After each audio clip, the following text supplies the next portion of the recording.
Hi friends. So in this video we are going to preview the semi-final match happening tomorrow between Nadal and Berrettini. We'll see their head-to-head record. We'll also look at their key stats from this year's Australian Open as well as discuss some of the tactics that they might use against each other. So let's get started. So Berrettini and Nadal have actually played only once, and that was a couple of years back at the US Open. And it was a semi-final match. Nadal won it in straight sets. Although I would say the first set, as you can see, was a tiebreaker. And if you see that match, you'll see that Berrettini had a lot of chances. I mean, initially in the set, Nadal had a lot of chances to break, but then Berrettini in the tiebreaker had a 4-love lead, and then he also had two set points at 6-4, but he was not able to convert those set points. And I think he made three crucial errors right from 6-4 in that tiebreaker and went on to lose that tiebreaker. And after that, once Nadal gets in front, it's very difficult for anybody to come back against him. So that was the match. And so not much has been played, between the two. And I still think that, Berrettini, with his powerful game, with his good serve, will always have some chances, against Nadal.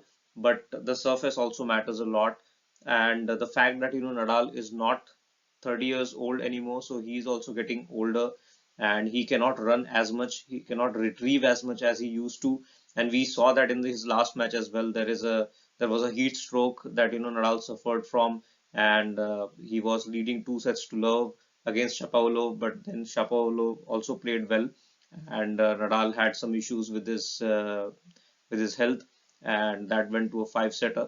So those sort of situations might arise again, just because of the fact that Nadal is not that fit as he used to be, and neither the likes of Djokovic or Federer, because these players, although they are champions, but they are getting older. So the young ones always have a chance, if they can stick to their basics, if they can stick in the match and, play the match through 3 hours, 4 hours and perform well, they'll always have chances against the top players.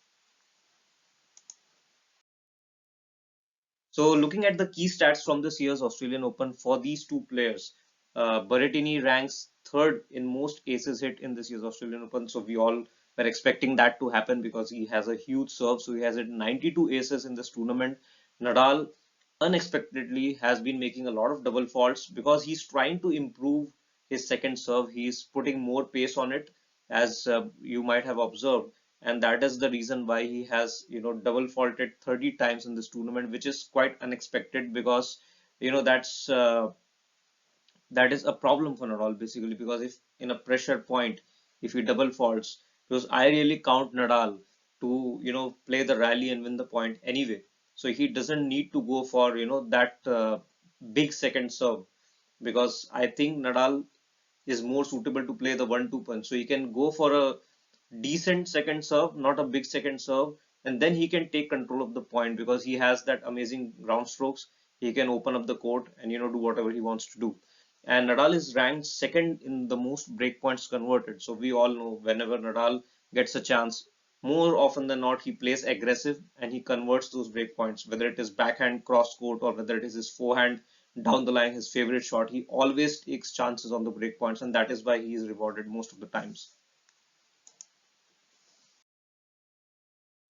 Now, key shots and tactics for Berrettini. So, as we all know, serve is the most crucial shot for Berrettini, and not only the serve, he has to be able to back that serve with a 1-2 punch. So, a great cross court or down the line forehand, aggressive forehand after his first serve. He also should be able to come to the net because he has a good first serve. So, obviously, Nadal would be standing way back to return the serve. That would give an opportunity to Berrettini to come to the net, either hit a volley. So serve and volley is on the cards. Otherwise, he has to play an aggressive shot and move to the net. If he stays back, if he decides not to go to the net, that would definitely favor Nadal because it's an Australian Open court. It's not US Open. So definitely the court is slower, as well as there is a lot of bounce. So Nadal's topspin will really kick through the court.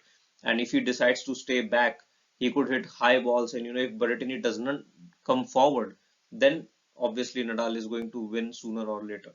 So that is something that Berrettini should, take care of. He should try to get to the net as soon as possible, and also he can hit good drop shots. So if you saw the match between Nadal and Berrettini in US Open a couple of years back, Berrettini hit a lot of drop shots on crucial points, and some of them really worked well. So if Nadal is standing that far back, it's a good choice, I would say, for Berrettini to go for drop shots, and then probably not for winners, but then probably go to the net and just cut off the volley if he gets one, right? Now, the court conditions might favor aggressive play. I'm saying that because if you compare the evening conditions with the day conditions in Australia, yes, it's true that the court provides more kick during the daytime, so Nadal's topspin will really fire well. But at the same time, the court plays a little bit faster as well. So if you are Berrettini, you should try to make the most of it. Try to play aggressive as possible, and try to finish the points quickly. And yep, sticks to the basic under pressure. So that point I have made, because if you see the US Open match between the two, you'll see that in the first set, in the crucial tiebreaker, Berrettini just had to play the basics well, but after leading 6-4, he tried to hit a fancy drop shot, could not get it through. Then he tried to go for too much, I would say, at 6-4. If he would have tried to play a normal rally point, try to construct the point, maybe he would have won the first set, and that would have really given him the boost in confidence that he needed. Now, key shots for Nadal, I think there's not much. Obviously, we all know what Nadal needs to do. He needs to serve well. He needs to use his forehand down the line, because a lot of times you'll see that Berrettini tries to go cross court, tries to play safe with his backhand. And because, Nadal's forehand topspin, pushes the opponent you know, uh, outside the court, it's quite easy for Nadal to control the next point, because Berrettini, and I'll show that, in the next one of the slides, how it works. So basically, Nadal needs to go for his forehand down the line. Nadal also needs to be aggressive. We all know what happened in the last match, so he has to save his energy, because any, uh, heat stroke or any sort of physical issues would definitely cause an issue for Nadal, not only in the specific semi-final match, but also the match coming up in the finals, probably against Medvedev or Tsitsipas. So in that match also, Nadal needs to have a lot of energy to compete well. So that is why I feel that he has to be extra aggressive in tomorrow's match. And whenever he wants to neutralize the point, he has to go for the low slice, so that Berrettini should not be able to attack that ball, because it will be low. So he has to play some extra spin, and that would really open up the chances for Nadal. So let's look at some of the shots and analyze. So just, as I was mentioning, that this is the perfect example. So if you see here, Nadal has hit a forehand, just before this shot that Berrettini is trying to hit. So Nadal's forehand, as you know, has a lot of topspin. So that would push Berrettini outside the court. As you can see, Berrettini is outside the singles sideline. And now Berrettini has two options. Either he can go cross court or he can go down the line. Now, if he goes cross court, it has to be a perfect shot. So if you see the point number one mentioned here, you can clearly see that that is not a good shot for Berrettini, because he's outside the court and Nadal is standing, he's ready.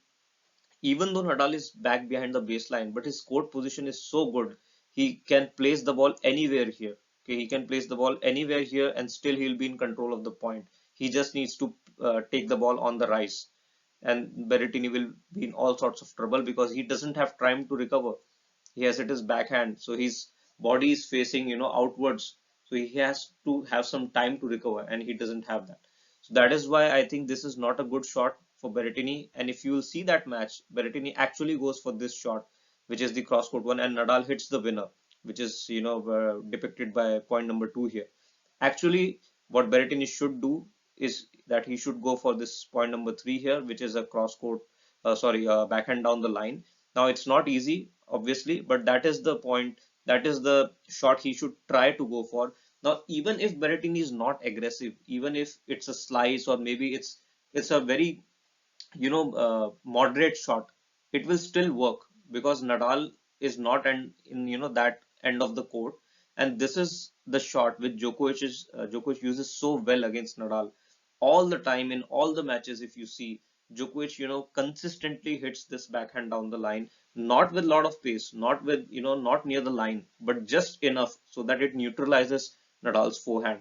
And if Berrettini is able to hit that shot, what options does Nadal have? He has to play a cross-court backhand. That's what he has to do.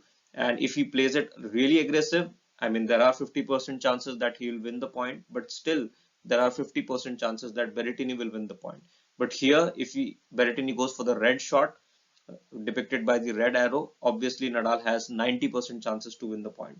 So this is what I mentioned, that Berrettini has to hit his backhand down the line, try to neutralize the shot, maybe go for a quick slice, that stays low, so that Nadal doesn't have that much time to be aggressive with his forehand. If Nadal is able to run around his backhand, then obviously Nadal will be really aggressive. He can go his favorite inside out forehand. But that's why Berrettini has to be, either it has to be a quick slice so that Nadal is not able to run around his backhand, or it has to be a moderate topspin backhand from Berrettini so that Nadal is forced to play a backhand.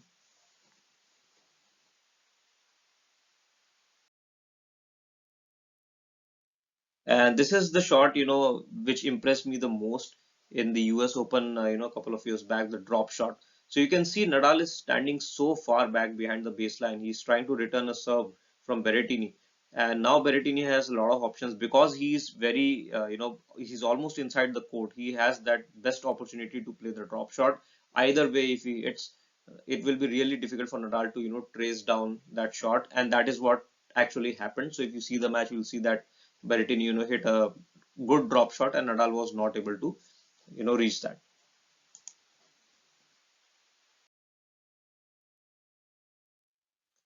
Now you can see this shot here. Now this time, actually, Berrettini does what we were discussing earlier. He goes for a backhand down the line and see what difference does it make. First of all, I want you to look at the score here. So you see that Nadal is up. It's on serve, but it's a break point for Nadal.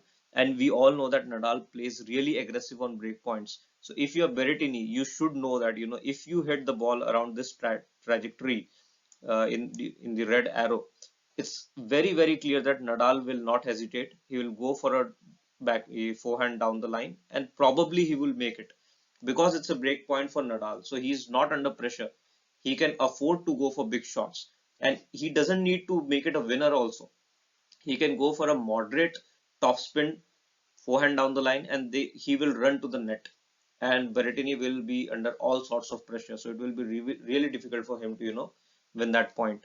So this time Berrettini knows that, and he actually goes for this shot number three here. And Nadal, because he knows that it's a break point, so he obviously tries to go for an aggressive shot, and he tries to hit a shot something like this, and it just misses because you can see Nadal has to run here till here, and then he has to, it has to be a really precise shot, and it's so difficult, running this side and then trying to go for this shot. If you are Nadal, it's so difficult, and that is why he doesn't make it, and Berrettini is able to save this break point. But had Berrettini gone for this shot here, then it would have been made, you know, it easy for Nadal. So I think this is what every player should learn if they are playing against Nadal. Then this is the thing that they should avoid. At least when it's a break point. Anyway, that if it's a break point, Nadal is going to go for shots. So you have to counter that and go for a decent, backhand down the line. Obviously, it's easier said than done, but I think this is the correct strategy that Berrettini applied here.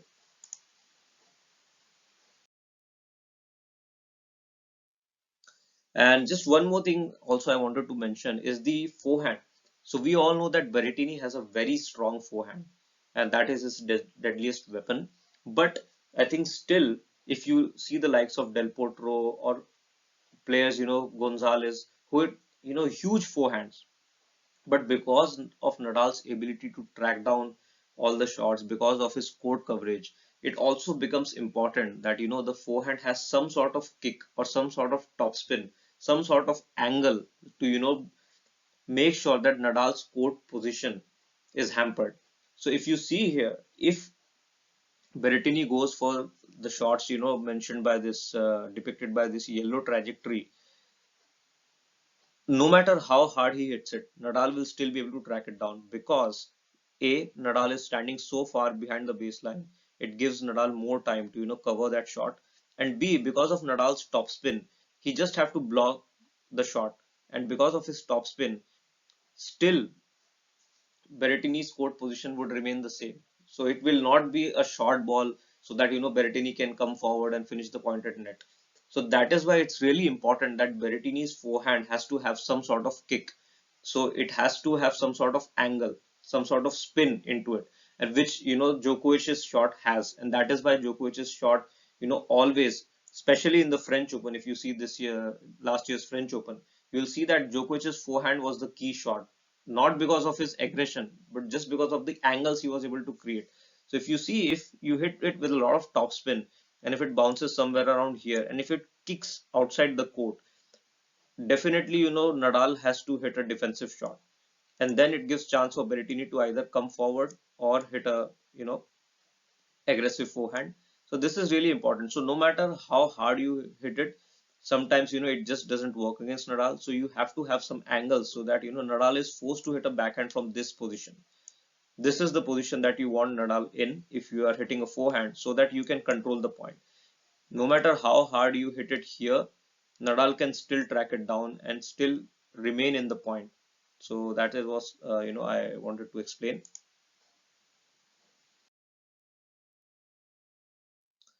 And as I mentioned, because of Berrettini's huge serve, he has always, got chances and options to serve and volley. So as you can see here, Nadal is so far back behind the baseline. If Berrettini decides to serve and volley, he should probably cover the most, probable side, which is cross court, because Nadal favorite shot is to hit this cross court backhand. So if Berrettini can quickly, after serving, cover just this shot somewhere around here, as close to the net as possible, I think he has a lot of good chances to, win the point on the serve and volley.